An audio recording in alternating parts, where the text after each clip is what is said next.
Hello, I'm Bal, and this is Past the Closet, a podcast about the stories we don't always know how to tell and the power of finally telling them.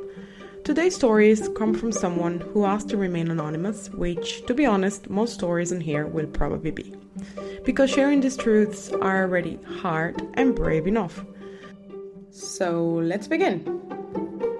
This story is called 12 Years Later, and in a minute you will understand why. I am gonna talk in first person, and I just want to say that this is a lesbian story, and I hope you can relate. And so let's get started. Talking about when I came out, it's complicated. I feel like that title, it aligns with so many stories. So here we go. It took me years of thinking about everyone else, years of not accepting myself, years of fear I can even put into words. The first time I fell for a girl, I was 15. She was an online friend. We talked all day, sent letters to each other, shared everything. We had this little joke where we'll call each other wife. Typical lesbian. And honestly, that stirred something in me. Looking back, I think that's when it started. I never met her in person, but after that, other connections began to open up something in me. In college, I started to question everything again, but coming out, that felt impossible. What if no one accepted me? What if I changed my mind? What if this was wrong and I went to hell? I lied awake imagining the worst case scenarios. What if my parents kick me out? Where will I go? Sometimes I told myself maybe my godmother will take me in. Maybe she will understand. But I didn't know. I had no answers. Then I kissed a girl for the first time. And everything made a little more sense. But I still carried out so much guilt. I was living in secret, hiding a part of myself that felt huge. Lying to my family constantly, and it was crushing me. I knew I needed distance, I needed to grow. So I started applying to every exchange program I could find.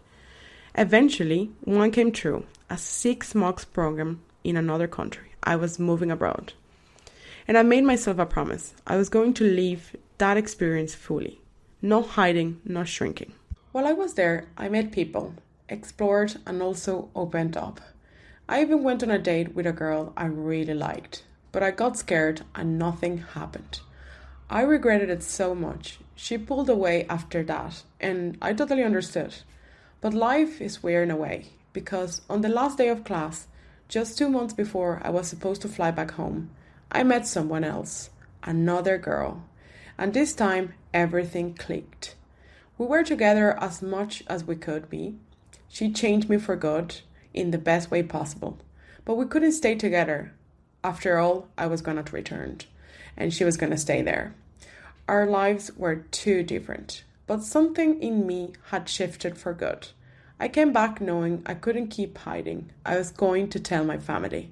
And once again, fear took over. The first person I told was my sister. I honestly don't remember how I got the words out, but I do remember her face. She was, it's okay, like it was the most normal thing in the world. That gave me strength. Next was my mom, but I couldn't do it. I'll walk into her room, open my mouth, and nothing will come out. It happened like that for days. Then I thought, this is going to happen one way or another. So I brought her a letter. I don't remember the exact words, but I know I said being gay wasn't right. It was just a different way to love. I folded the paper and I put it in her closet, just like I used to do with little notes when I was a kid. Then I just waited. Later, she came around. She came into my room, hugged me, and said, "It's okay, I will never judge you, we will figure this out." But then she added, "Just don't tell anyone else, it's better to keep it between us." I guess the word is too cruel. At this time I thought she was trying to protect me, and maybe she was, but looking back, the phrase, "let's keep it between us," stayed with me for years. It silenced me in so many ways I didn't realize. My dad, well, I didn't have to tell him. My mom did. And he didn't take it well. For a long time, he just didn't accept it. And for a long time, I shut down. My mom told my younger brother, and he was like about 14 at that time, and he just said, "So what?" Classic younger sibling energy. Give that kid a medal for sure. Anyway, let's keep going. Not long after that, I made my first girlfriend. Her family accepted her completely. They welcomed me, treated me like I belong. I started spending more time at her place than at home. Eventually, my dad noticed, and one day he said, "You should spend more time here. Bring her over. She's welcome." It took time, but slowly things started to shift. Still, sometimes I think about all the time I lost, all the years I spent afraid, all the pain that maybe I could have avoided. But honestly, I don't think it could have happened any other way. Coming out isn't a single moment. It doesn't begin or end with a conversation. It's a process. Those are ups and downs. Some days you feel proud. Some days you wish it was easier. Some days you don't even want to think about it. And days that you feel fully and beautiful embracing yourself. It's been 12 years since I made that choice, and I can say without a doubt that letting myself love freely was the bravest, kindest thing I ever done for myself. So that's the end of the story, and thanks so much for listening.